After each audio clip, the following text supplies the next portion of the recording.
नमस्कार, म रोशनी देवी कार्की, स्वास्थ्य तथा जनसङ्ख्या मन्त्रालय, लैङ्गिक समानता तथा सामाजिक समावेशीकरणमा कार्यरत छु। धन्यवाद। मेरो नाम अरुण कुमार कुशवाहा, प्रहरी निरीक्षक 2 नम्बर प्रदेश प्रहरी कार्यालयबाट आएको छु। धन्यवाद। नमस्कार, मेरो नाम प्रसन्न मन्जु चौधरी हो, जिल्ला प्रहरी कार्यालय मङ्गुसरबाट आएको। उपस्थित सबैमा नमस्कार, म रिना झा, ओसिएमसीमा मामला व्यवस्थापक। उपस्थित सम्पूर्णमा नमस्कार, म लक्ष्मी तामाङ, म चाहिँ सिएमसी नेपाल भन्ने संस्थाबाट। विशेष गरी सिएमसी नेपालले चाहिँ यो नगरपालिकासँग साझेदारीको रूपमा रहेर र यो अञ्चल अस्पतालमा चाहिँ ओसिएमसीमा हामीले साइकोसोसियल काउन्सिलिङको पार्ट र केस म्यानेजमेन्ट गर्नको लागि 2 जना केस म्यानेजर हुनुहुन्छ। हामी बजेका साइकोसोसियल काउन्सिलरको रूपमा काम गर्छौँ र हाम्रो यसमा धनुषा जिल्लामा चाहिँ हामीले 3 पालिकामा हामीले काम गरेर 4 पालिकामा काम गरेछौँ।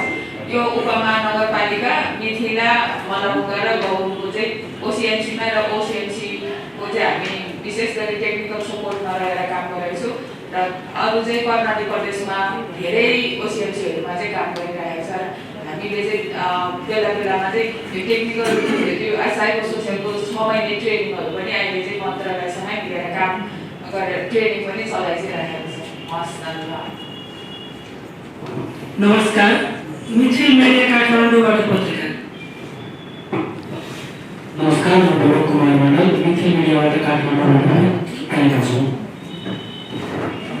नमस्कार, म दीपक छेत्री, नेपाल स्वास्थ्य क्षेत्र सहयोग कार्यक्रमबाट सामाजिक विकास मन्त्रालयमा बसेर काम गर्छु।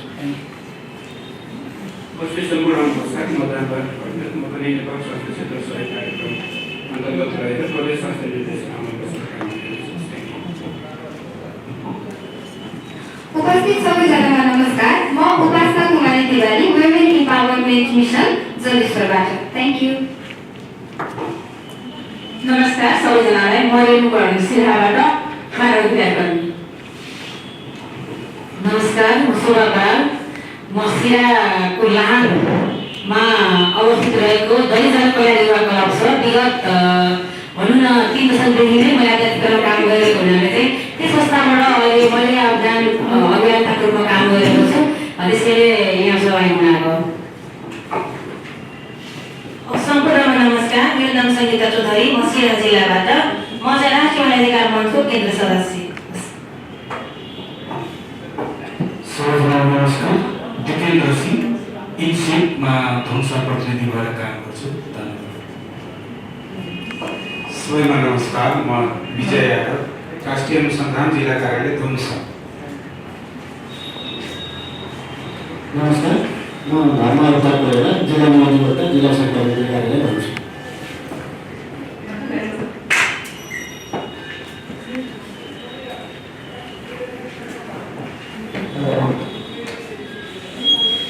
नमस्कार यहाँहरू सबैजनालाई, म इन्दिरा आचार्य, शाखाविधिक शास्त्र जनसङ्ख्या मन्त्रालय। धन्यवाद। उपस्थित सम्पूर्ण नमस्कार, म सुनावासी कर्मचारी, वरिष्ठ कम्युनिटी नर्सिङ अधिकृत, स्वास्थ्य तथा जनसङ्ख्या मन्त्रालय जेसी शाखामा काम गर्छु।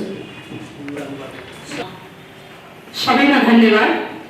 हामीले परिचयात्मक कार्यक्रमलाई सकेका छौँ, समाप्त गरेका छौँ र अहिले पछिल्लो पटक उहाँ जुन प्रादेशिक अस्पताल ओसिएमसीबाट लगायत यहाँ आउनुभएको छ, उहाँहरूलाई म स्वागत गर्दै फेरि आसन ग्रहणमा पनि समाहित गरेँ। र हामीसँग अझै हाम्रो 4-5 घण्टाको समयसम्म बसिदिनु भएको भए हाम्रो सामाजिक विकास मन्त्रालयको श्रीमान सचिवज्यूलाई धेरै राम्रो हुने थियो, तर उहाँको कार्यव्यस्तताका लागि उहाँले यहाँबाट आफ्नो अर्को काममा महत्त्वपूर्ण काममा जानुपर्ने भएको हुनाले अब श्रीमान सचिवज्यूले आफ्नो मन्तव्य राखिदिनका लागि म हार्दिक अनुरोध गर्दछु।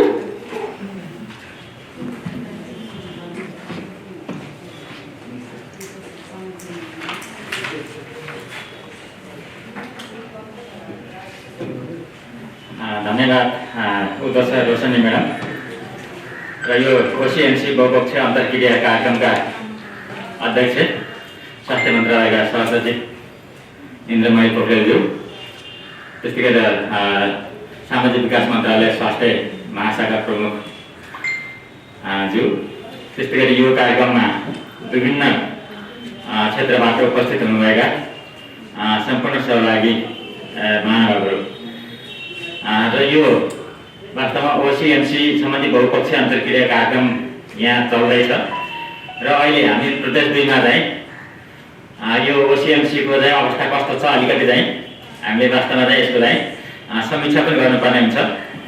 अहिले हाम्रो सङ्घीय अस्पताल 2टामा चाहिँ ओसिएमसी चाहिँ रहेछ, त्यस्तै गरी प्रादेशिक अस्पतालहरू मलङ्गवा, गौर, कलैया, जनकपुरमा छ। त्यस्तै गरी चाहिँ महत्तरी सिरामा सङ्घीय बजेटबाट चाहिँ यो ओसिएमसी सेवा त्यहाँ रहेछ र यो वास्तवमा चाहिँ प्रदेश 2 को एउटा विशेषता छ र प्रदेश 2 को विशेषता के छ भन्दाखेरिमा हामी एसडिआईमा चाहिँ सबैभन्दा कम छौँ होइन, कतिपय प्रणालीभन्दा पनि कम छौँ र त्यो एसडिआई कम हुनुको मतलब चाहिँ हामी स्वास्थ्य, शिक्षा, रोजगारीमा कमजोर छौँ प्रदेश 2 र त्यो स्वास्थ्य, शिक्षा र रोजगारीमा कमजोर हुनुको मतलब के त भन्दा त्यहाँ महिला हिंसा व्यवस्था जोडिएको छ होइन। जब चाहिँ शिक्षामा हामी कमजोर छौँ अर्थात् अशिक्षा बढी छ, साक्षरता दर कम छ भन्नुको मतलब त्यसबाट चाहिँ त्यसले के गर्छ भन्दा त्योसँग डाइरेक्ट चाहिँ लिङ्क गरिबीको हुन्छ, गरिबी बढी छ। सँगसँगै त्यहाँनिर चाहिँ एउटा सामाजिक कुरीतिहरू, अन्धविश्वासहरू हामी कहाँ चाहिँ बढी हुन्छ होइन, त्यो चाहिँ अशिक्षाको कारणले गर्दा र त्यसको असर प्रत्यक्ष केमा पर्छ भन्दाखेरिमा चाहिँ हाम्रो महिला हिंसामा पर्छ होइन। यहाँ कतिपय जस्तै बोक्सी सम्बन्धी घटनाहरू चाहिँ हेर्ने भने देशभरिको हेर्ने भने सायद प्रदेश 2 कै बढी छ होला होइन त्यस्ता घटनाहरू र महिला हिंसा घटनाहरू पनि सायद प्रदेश 2 कै बढी हुनसक्छ होइन। एक्ज्याक्ट तथ्याङ्क मसँग छैन किनभने त्यो भनेको चाहिँ त्यो रोजगारी र चाहिँ शिक्षासँग जोडिएको छ। जब हामी शिक्षा र रोजगारीमा चाहिँ यहाँ प्रदेश 2 मा हामी चाहिँ अलिक कमजोर छौँ भने त्यसको असर त्यहाँ हुनसक्छ र यो सन्दर्भमा चाहिँ हामी आज बहुपक्षीय हाम्रो भेला छ र हामीले ओसिएमसीलाई प्रभावकारी बनाउन के गर्नुपर्छ भन्ने कुरा पक्कै पनि हामीले यसमा चाहिँ छलफल गर्नेछौँ। तथा जनसङ्ख्या मन्त्रालयले जुन राखेको छ आज यो धनुषामा यो असाध्यै नै सराहनीय र हाम्रो समाजमा जुन घटित घटनाहरू छ त्यो घटनालाई यो कसरी उसलाई निराकरण र कसरी उसलाई राम्रोसँग उसको उपचारदेखि लिएर अन्तिम समयसम्म उसको जुन क्रियाकलापलाई एकदमै जोड दिएर कसरी गर्ने के गर्ने भनेर अनि जुन यो कार्यक्रम आज लागू भएर यहाँ हामी उपस्थित भएको छौँ यसको लागि म एकदमै हृदयदेखि नै धन्यवाद दिन चाहेको छु र हाम्रो उहाँ म्याडमले ओसिएमसी सम्बन्धी एकदमै विस्तृत कुराहरू सबै बोलावट कुराहरू उहाँले भनिसक्नु भएको छ र यो ओसिएमसी भनेको पीडितलाई जुन उसको जुन परीक्षण हुन्छ यो परीक्षणदेखि उसको लालन पालन, उसको उपचार, उसको खर्च, उसको अन्तिम यो खानेदेखि र उसको बस्ने व्यवस्थासम्मको जुन व्यवस्थापकीय जुन सबै काम कुरा छ सबै कुरा यो हाम्रो ओसिएमसीमा व्यवस्थित गरेको छ र यो घटना सम्बन्धमा जस्तै यो कसरी घट्छ भन्ने कुरा, प्रहरीको रोल कहाँ छ भन्ने कुरामा म यहाँलाई प्रकाश पार्न चाहन्छु। जस्तै यो एउटा छुवाछुत हुन्छ, छुवाछुतले गर्दा एउटा एकदमै निर्धन निर्बल परिवारलाई कसैले कुटपिट गरेको हुन्छ र ऊ अब अस्पताल जान नसक्ने अवस्था छ, उसले कसरी पीडित ठाउँबाट पीडित व्यक्तिलाई कसरी हामीले समयमा र अस्पतालसम्म हामीले पुर्याउन सक्छौँ भन्ने कुरा यहाँ दर्शाउँछ। जस्तै यौन हिंसा भयो, यौन हिंसामा पीडित एकातिर छटपटाइरहेको हुन्छ र उसलाई कसरी एकदमै त्यो त्यहाँको वास्तविक सबुत प्रमाणहरू, भौतिक सबुतहरू सबै सङ्कलन गरेर क्यामेराको माध्यमबाट सबुत सङ्कलन सबै त्यो कलेक्ट गरेर र पीडित महिलालाई सवारी साधन या केमा हुन्छ सम्बन्धित हाम्रो अस्पतालमा, स्वास्थ्य केन्द्रमा पुर्याएर उसको ज्यान जोगाउने काम र अरू जुन अब काम कुरा हुन्छ त्यो हाम्रो प्रहरीको काम हुन जान्छ।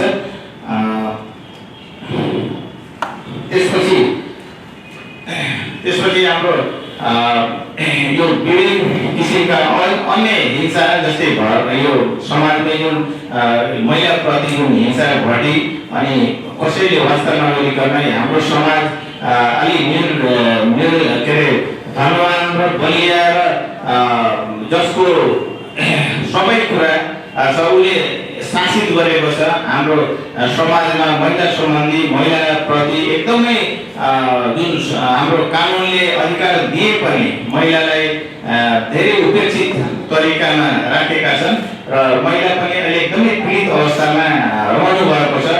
र यो घटना घट्दाखेरि जुन अन्तिम बिन्दुमा जुन महिला हाम्रो पीडित महिला हुनुहुन्छ उहाँले जुन कहाँ जाने, कसरी उसको उपचार हुन्छ, उसको लालन पालन कसरी हुन्छ, उसको खानपानको व्यवस्था कसले गर्छ, उसको यो बस्ने व्यवस्था कसले गर्छ भन्ने कुरा यो नयाँ जुन हाम्रो सरकार नेपाल सरकारले स्वास्थ्य तथा जनसङ्ख्या मन्त्रालयले जुन यो ओसिएमसी जुन ल्याएको छ यो वास्तवमा आफैमा सराहनीय यो कार्य मलाई लाग्छ। र पीडितलाई अन्तिम बिन्दुसम्म पीडितलाई जुन उसले बोल्ने अवस्था हुँदैन, उसले कोहीसँग त हेर्ने अवस्था हुँदैन, के अरे बेहोसी अवस्थामा हुन्छ, उसले कसरी पीडित ठाउँबाट हामीले त हस्पिटलमा पुर्याएर उसको ज्यान जोगाउने र हाम्रो यो डाक्टर साहबहरूको हाम्रो स्वास्थ्य कर्मीहरूको पनि एकदमै त्यो सराहनीय भूमिका म देख्छु। र प्रहरीले पनि उहाँसँग एकदमै कोअर्डिनेसन गरेर यसमा हामीले जानुपर्छ, किनकि अलिकति पनि अब यो अलि असावधानी भयो भने अलिकति पनि यो समय हामीले त्यो खेर फाल्यो भने समय त्यो पीडितको ज्यान जाने अवस्था रहेको हुन्छ।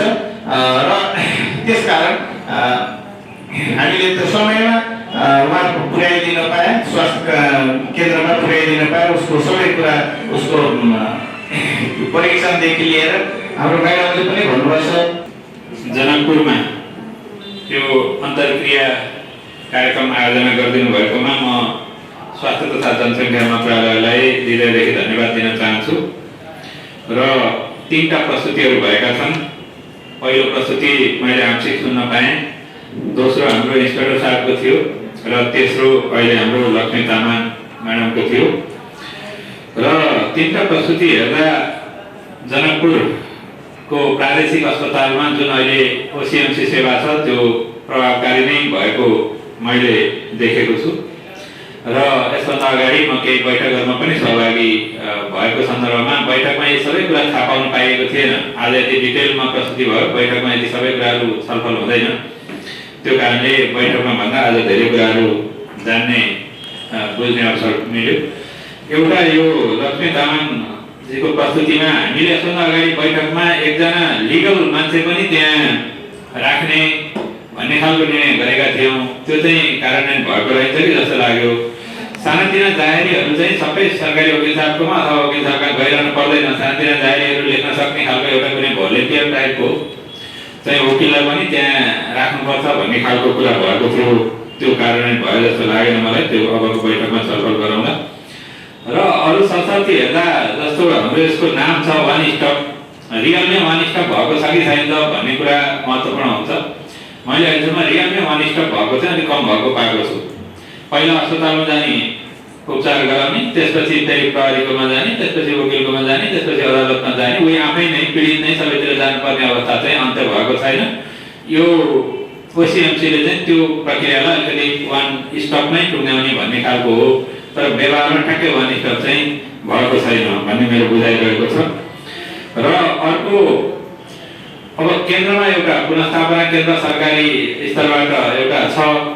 अब यो प्रदेशहरूमा पुनर्स्थापना केन्द्रहरू संरक्षण गृहहरू नभएको कारणले त्यो सङ्ख्या अलिकति बढ्यो भने, जस्तो धनुषाको केसमा 7भन्दा 8 भइदियो भने कहाँ पठाउने भन्ने अवस्था छ, समस्या छ। मलाई लाग्छ अब प्रदेश सरकारको प्रतिनिधि कोही हुनुहुन्छ भने यो कुरोमा प्रदेश सरकारले अलिकति जिम्मेवारी लिनु पर्ला र एउटा पुनर्स्थापना केन्द्र, पुनर्स्थापना गृह जनकपुर उपमहानगरपालिकाले पनि बनाउन सक्छ, त्यो अति आवश्यक छ। र त्यसमा पुनर्स्थापना राख्ने मात्रै नभइकन त्यसमा अरू अध्ययनका सिपमूलक तालिमका पाठहरू पनि त्यसमा जोडिनुपर्छ भन्ने मेरो बुझाइरहेको छ। र त्यसमा चाहिँ खास गरी प्रदेश सरकार र स्थानीय तहले महत्त्वपूर्ण भूमिका हुन सक्छ। अहिले समग्र प्रस्तुति हेर्दा वास्तवमा यो सबै प्रक्रियामा स्थानीय तहको ठुलो भूमिका हुनुपर्ने हो, तर मैले स्थानीय तहको यति महत्त्वपूर्ण भूमिका भएको अथवा यो विषयमा धेरै चासो राखेको चाहिँ पाएको छैन। स्थानीय तहहरू खास गरी उपमेयर उपप्रमुखज्यू महिला धेरै भएको हुनाले उहाँहरूले थोरै चासो राख्नुहुन्छ, तर उहाँलाई अधिकार त्यति नहुने र प्रमुख र उपप्रमुख बिचको चाहिँ राम्रो समन्वय नभएको विभिन्न कारणले गर्दा उपप्रमुखले चाहेर पनि गर्न नसकेको अवस्था मैले कतिपय ठाउँमा स्थानीय तहमा देखेको छु। त्यो हिसाबले ओसिएमसीले अलि बढी स्थानीय तहसँग समन्वय गर्नुपर्ने, खास गरी उनीहरूलाई पुनर्स्थापना गर्ने कुरोमा लगायतका अन्य कुराहरूमा चाहिँ स्थानीय तहको भूमिका अलिकति बढाउनु पर्ने एउटा देखिएको छ। कतिपय घटना जस्तो म दिनभरि अफिसमा बस्दा 2-4 पीडितहरू त मौका आउनुहुन्छ, खास गरी स्वास्थ्य उपचार गर्न नपर्ने अन्य हिंसा पीडितहरू चाहिँ ठाडो उजुरी लिएर प्रमुख जिल्ला अधिकारीकोमा आउने प्रचलन छ र थुप्रै त्यस्ता केसहरू दैनिकै रूपमा मौका आउने गर्यो। त्यो चाहिँ अब यो ओसिएमसीमा हामीले पठाउँदैनौँ।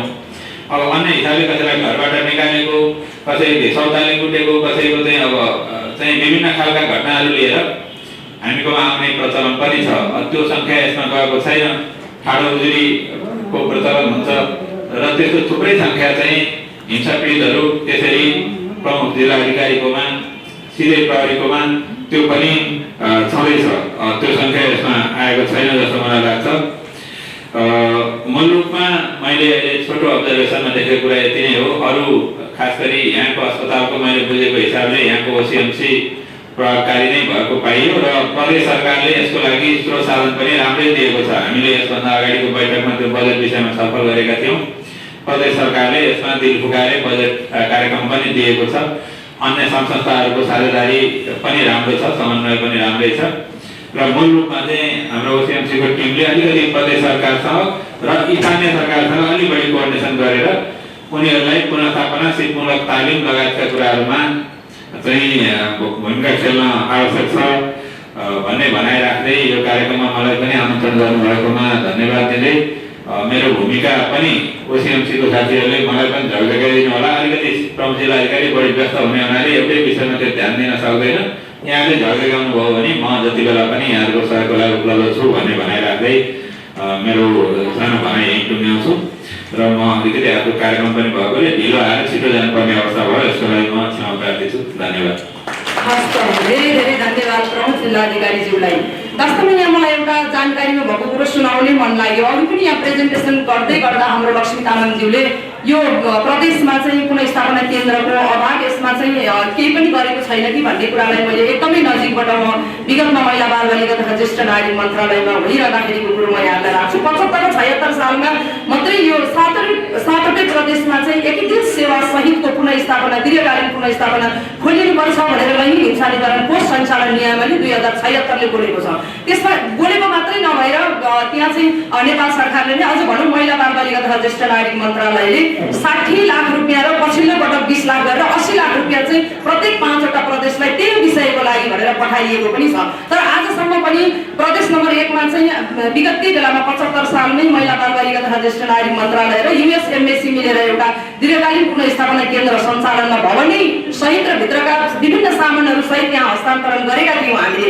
भनेपछि अहिले आएर प्रदेश नम्बर 5 मा त्यसको अभ्यास भइरहेको छ र पोखरामा पनि गण्डकी प्रदेशमा पनि उहाँहरूले केही काम गर्नुभएको छ। तर प्रदेश नम्बर 2 मा मैले बारम्बार पनि हाम्रो यहाँ देवी खत्री म्याडम हुनुहुन्थ्यो, उहाँलाई के भइरहेको छ भनेर विगतमा त्यही मन्त्रालयमा कार्यरत भइरहँदा पनि यहाँ चाहिँ केही पनि नभएको भन्ने अवस्था थियो। भनेपछि आज हामी यही विषयमा यही कुराहरू यहाँ उठान गरिरहँदाखेरि त्यो विगतको कार्यक्रम किन भएन अथवा किन गर्न चाहिरहेका छैनौँ, यसलाई सम्बन्धित को हो त भन्ने कुरो चाहिँ यहाँ प्रमुख जिल्ला अधिकारीज्यू पनि हुनुहुन्छ यहाँ। त्यस्तै हामीले जिल्ला समन्वय समितिको पनि यहाँ आज हाम्रो सहभागिता जनाउने नै कुरो थियो, तर उहाँहरू रहनु भएको छ कि छैन। त्यस्तै देवी म्याडमलाई नै हामीले आफैले पनि महिला बाल बालिका यहाँको युवा तथा खेलकुद मन्त्रालयको प्रतिनिधित्व भनेका थियौँ, उहाँ पनि उहाँ नआएर अर्को प्रतिनिधित्व हुनुहुन्छ।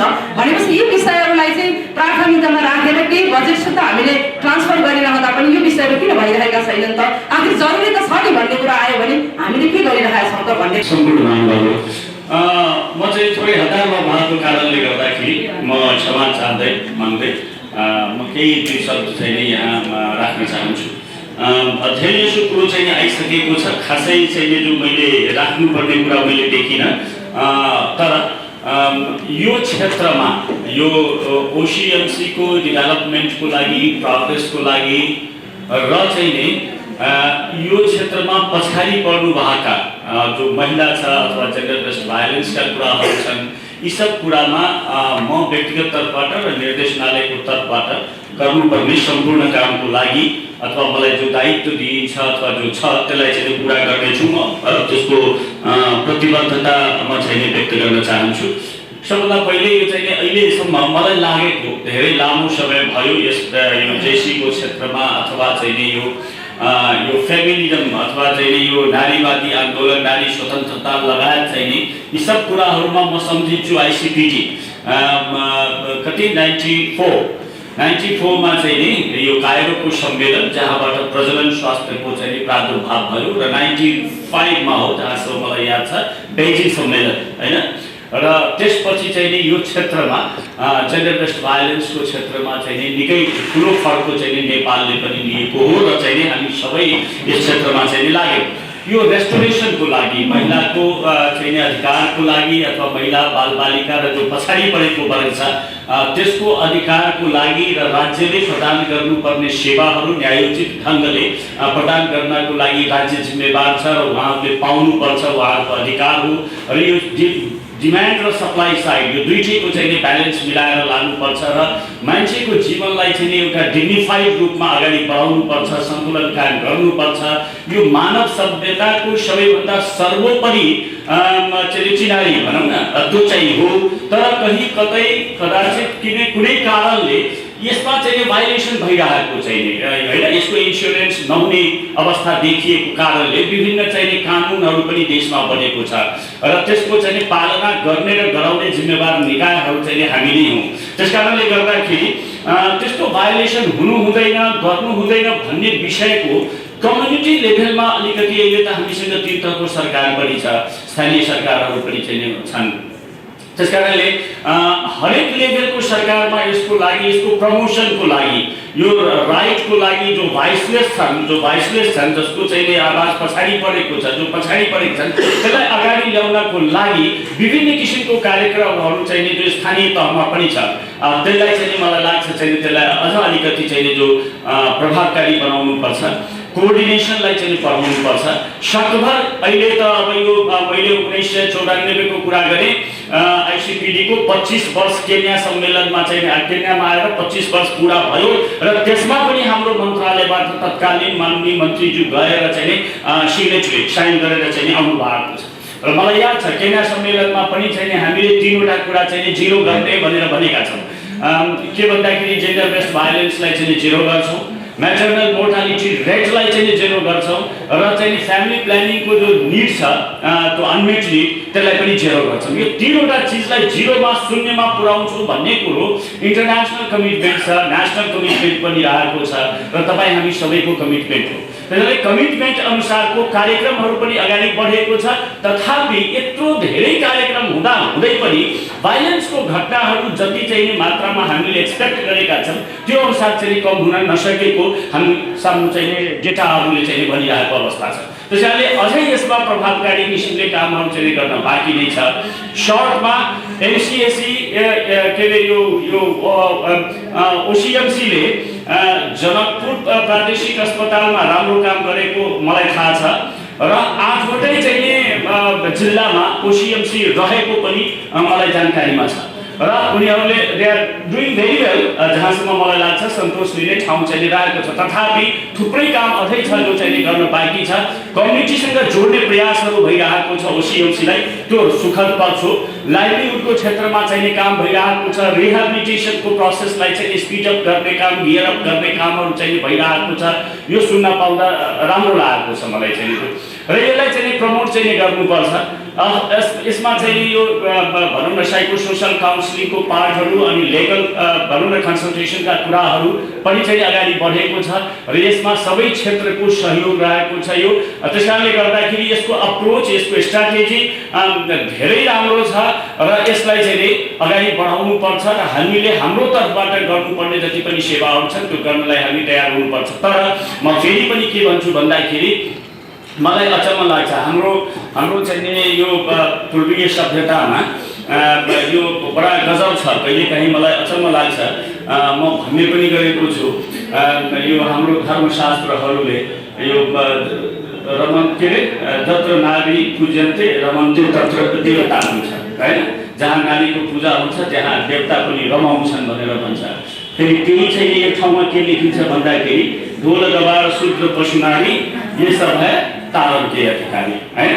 यी ढोल गवार शूद्र पशु र नारीलाई जति पिटो बजायो अथवा चाहिँ पनिस गर्यो त्यति चाहिँ राम्रो हुन्छ भनेर दुई अर्थ चाहिँ जो हाम्रो संस्कार संस्कृतिबाट हामी अगाडि बढिरहेको कारणले पनि हामी भाषण गर्दाखेरि बडा राम्रा कुराहरू गर्छौँ, तर तपाईँ डेटा हेर्नुहोस् त चाहिँ जेन्डर भायोलेन्समा चाहिँ जति चाहिँ घट्नुपर्ने हो त्यति घटेको छ त।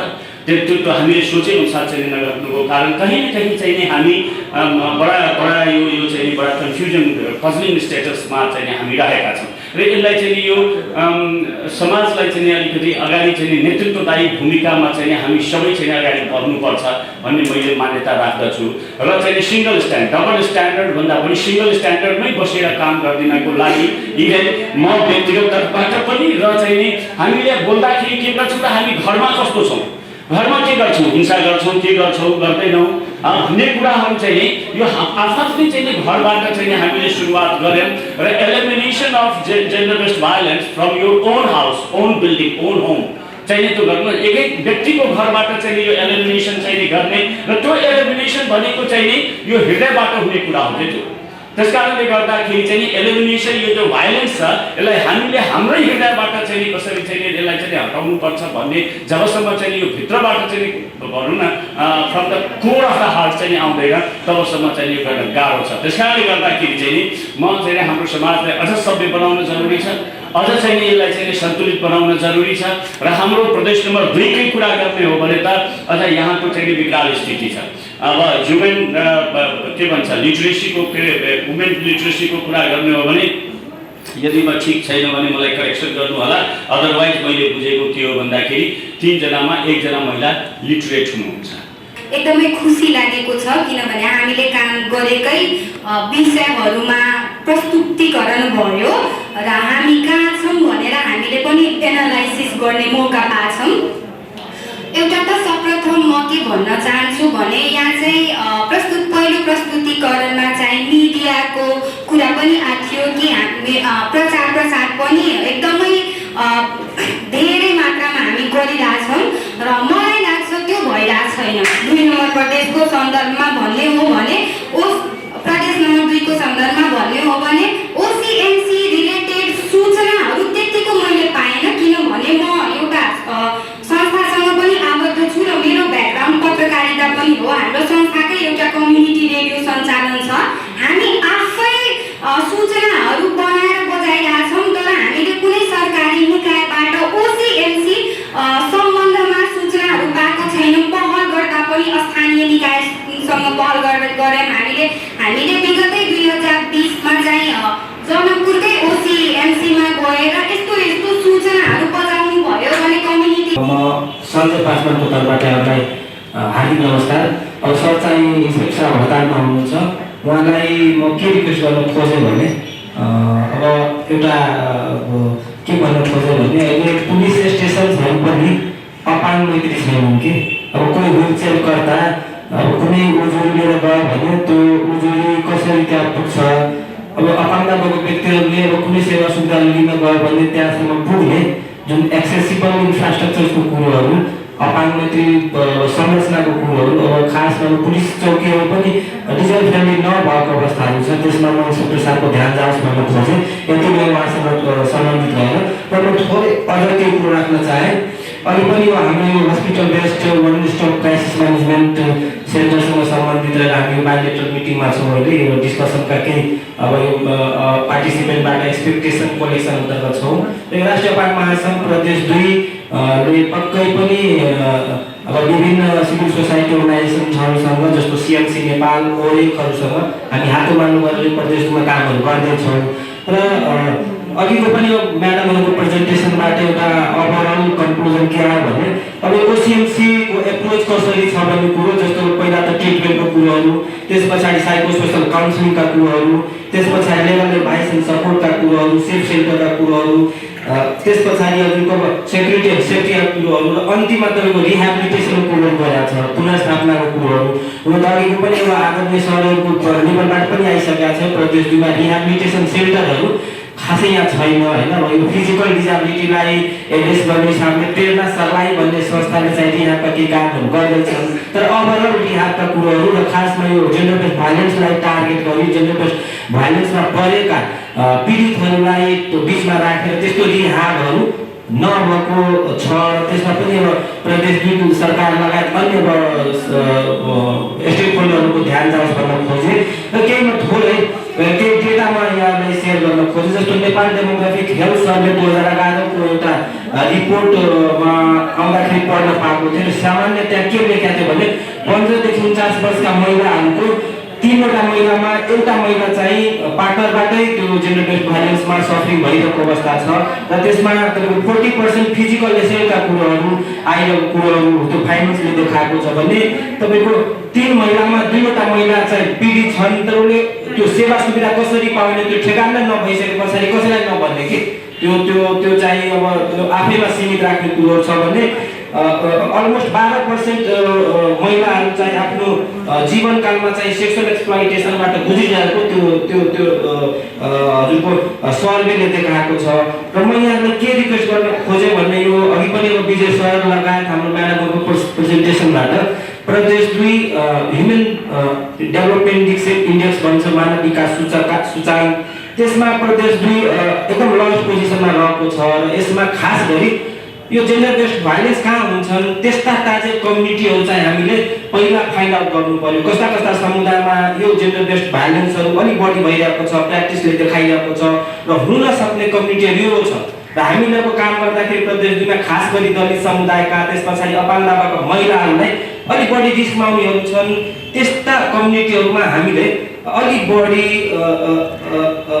यो पब्लिक अवेरनेसका इन्टरभेन्सनहरू सञ्चालन गर्नुपर्छ जस्तो मैले यहाँलाई रिक्वेस्ट गर्न खोजेँ।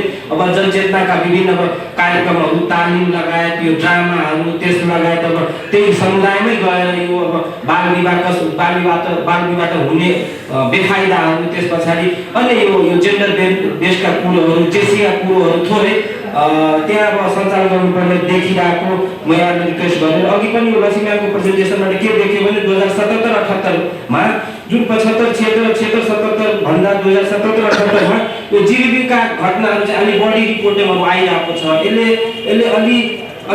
यसलाई ट्विन ट्र्याक एप्रोचबाट हुन सकिन्छ होइन भन्दै म हजुरको के पनि यहाँलाई रिक्वेस्ट गर्न खोज्यो भने जेन्डर बेस्ड भाइलेन्स त भयो। जेन्डर बेस्ड भाइलेन्स भइसके पछाडि ती पीडितहरूलाई पोस्ट इन्टरभेन्सनका कार्यक्रमहरू कसरी ल्याउन सकिन्छ, उनीहरूको एउटा रिह्याब गर्न, समाजमा एउटा पुनर्मिलन गराउनको लागि उहाँहरूलाई अब रिह्याबका कुरोहरू, त्यस पछाडि जीविकोपार्जनका कुरोहरू, ल्युलिड इन्टरभेन्सनका कुरोहरूको कमी मैले देखेको छु। त्यस लगायत ओसिएमसीको कुरोहरू पनि आइरहेको छ। ओसिएमसी प्रादेशिक अस्पतालमै छ।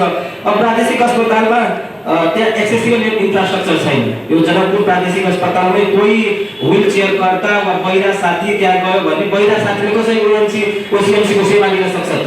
त्यहाँ न दोभाषे छन्, अब उनीहरू सुन्छन् न बोल्छन्। अब उहाँ अब कोही पीडित महिला त्यो त्यहाँ उहाँ सेवा लिन गयो भने त्यहाँ कसरी उसले सेवा पाउने, त्यसको ग्यारेन्टी त अब थ्योरिटिकल त हामीले धेरै कुरोहरू गर्छौँ, तर त्यो प्र्याक्टिकल त्यसले त्यहाँ त्यो गुन्जाइसै छैन कि ऊ ओसिएमसीमा जानै सक्दैन किनभने त्यहाँ अब गाह्रो छ, त्यहाँ दोभाषे छैन, धेरै कुरो त्यहाँ अलिक ल्याकिङहरू हामीले देखेका छौँ। हुन त यो एनएफडिएमले पनि यो सन्दर्भमा सिएमसीसँग अब भविष्यमा कसरी यसलाई ओसिएमसीलाई एनएफडिएमले आफ्नो लेभलबाट कन्ट्रिब्युट गर्न सक्छ यसमा पनि फर्दर डिस्कसनहरू गर्ने प्लानहरू बनाउँदैछौँ भन्ने र अर्को कुरो के पनि यहाँलाई रिक्वेस्ट गर्न खोज्यो भने हुन त यो ओसिएमसीले राम्रो एउटा ओभरअल लिन खोजेको कन्सेप्ट चाहिँ राम्रो छ, तर व्यवहारिकमा खास गरी यो जेन्डर बेस्ड भाइलेन्स हुने कम्युनिटीहरूलाई पहिचान गरी उनीहरूलाई अलिक बढी बाहिर कसरी ल्याउन सकिन्छ त्यस्ता खालका एक्टिभिटीहरू सञ्चालन गरिदियो भने अझ राम्रो हुन्थ्यो भन्ने लाग्दै म आफ्नो सानो मन्तव्य अन्त गरेँ। Thank you.